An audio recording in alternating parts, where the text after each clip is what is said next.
El tiempo pasa. Siempre pasa. No importa si lo miramos o si hacemos como que no. Pero este reloj, tan sólido, tan europeo, no existiría sin una idea nacida hace 4000 años, lejos de acá, muy lejos. Cada minuto que marca este reloj es una herencia, y para entenderla, tenemos que volver al lugar donde el tiempo se empezó a contar en serio. Mesopotamia. No había canteras, no había papiro, había barro, montañas de barro. Todo esto es espantoso. Odio ensuciarme mis patitas. Y cuando el único material que tenés es barro, ese material termina moldeando tus ideas, incluso moldeando tu matemática. Al principio intentaron dibujar curvas, figuras. Los egipcios lo hacían en la piedra, pero en barro esto no funcionaba. La arcilla se levanta, se rompe. Así que cambiaron algo pequeño pero decisivo. No cambiaron la idea, cambiaron la herramienta. ¡Sal de aquí! ¡Estás dejando tus patas marcadas por todas partes! Ellos usaron un golpe seco, una marca, no dibujos. Usaron impresiones. Bueno, yo los inspiré, ¿no creen? Así nació la escritura cuneiforme, y casi sin darse cuenta, al dejar de dibujar imágenes, empezaron a escribir códigos. Ese fue el verdadero comienzo. En Egipto, contar era sumar dibujos. Para escribir 99, había que dibujar 18 símbolos. En Mesopotamia pasó algo nuevo. Los números dejaron de ser dibujos y empezaron a depender del lugar. La posición empezó a importar. Con solo 2 signos, uno para el 1 y otro para el 10, los babilonios podían escribir cualquier cantidad. No era más bonito, era más potente. Y esa potencia tenía un objetivo claro: calcular. Los babilonios no contaban de 10 en 10, contaban de 60 en 60. ¿Por qué 60? Porque es un número generoso. Se divide por 2, por 3, por 4, por 5, por 6 y la lista sigue. Eso hacía que las fracciones, el gran problema de la antigüedad, fueran fáciles. Media hora, 30. Un tercio de hora, 20. Números enteros, nada de malabarismos. Mientras otros pueblos sufrían con fracciones complicadas, los astrónomos babilonios calculaban el movimiento de los planetas.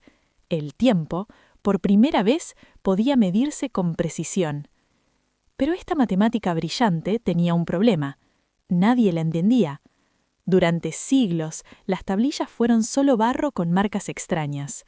«Huellas de pájaros», decían, hasta que alguien decidió tomarlas en serio. Ese joven es George Friedrich Grotefend, maestro de escuela, 27 años, ni experto ni famoso. Apuesto a que puedo leer esas inscripciones persas.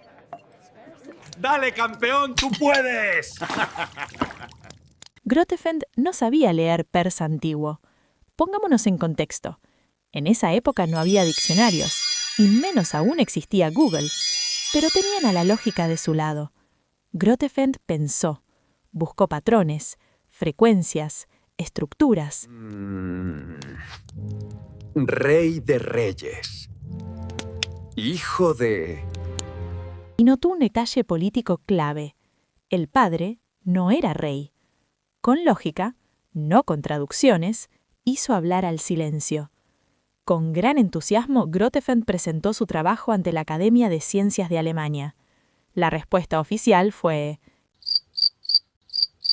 Grotefend no era un experto de renombre, ni siquiera era arqueólogo. Resultado: el olvido. Mientras tanto, en Francia, un francés de nombre Champollion tuvo suerte. Se encontró con la piedra Rosetta, un objeto legendario que tenía escrita la misma historia 3 veces, una vez en jeroglífico, una vez en demótico y otra vez en griego. Si leo griego, comparo. ¡Boom! Descifra Egipto. Fama mundial. Qué historia tan distinta a la de nuestro querido Grotefend, ¿verdad? Décadas después, Henry Rawlinson escaló una imponente montaña, la roca de Behistún. Ya el nombre pone la piel de gallina, ¿verdad? Esto es por la ciencia. Rawlinson arriesgó su vida para copiar una inscripción trilingüe que se encontraba grabada allí en persa antiguo, en elamita y en babilónico. Gracias a esa locura, la matemática del barro quedó confirmada. No era mito, era ciencia. Gracias a él, las tablillas hablaron. El sistema era brillante. Todo dependía de dos símbolos y de la posición. Sí, así es. El valor depende del lugar, como hoy, pero ellos lo hicieron en base 60. Les muestro. Un clavo o cuña vertical vale 1. Una espiga o cuña horizontal vale 10. Listo. Esto es 59, pero esto es 12.304. Increíble, ¿verdad? Y lo más increíble es que hasta podían escribir fracciones. Por ejemplo, esto es un quinto. Como les dije, el sistema era brillante, pero incompleto. No había cero. El vacío se intuía, pero no se nombraba. Como en Harry Potter, había algo ahí. Todos lo sabían, pero nadie decía su nombre. ¿Aquel que no debe ser nombrado? El cero babilónico era eso, no un número, sino un silencio, un hueco que marcaba lugar, pero todavía no tenía identidad propia. Aún así, la idea esencial ya estaba ahí. La posición lo es todo. En Babilonia emerge el primer sistema posicional de la historia de la matemática. 60 segundos, 60 minutos. No es casualidad. Cada vez que miramos un reloj, estamos usando matemática babilónica. No nos dejaron pirámides eternas como los egipcios. No, nos dejaron algo mejor. Una forma de pensar el número, el tiempo y el mundo. El tiempo pasa, pero algunas ideas quedan, como pasa con el arte.